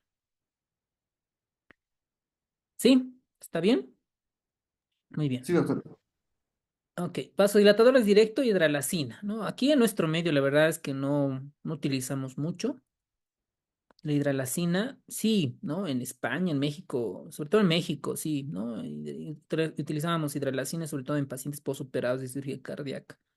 Y está indicado, ¿no? El nitroprusiato sobre todo para hipertensión maligna. Este dato es importante. ¿Qué antihipertensivo está indicado en hipertensión maligna? Como es maligno, tienes que bajar lo más rápido posible.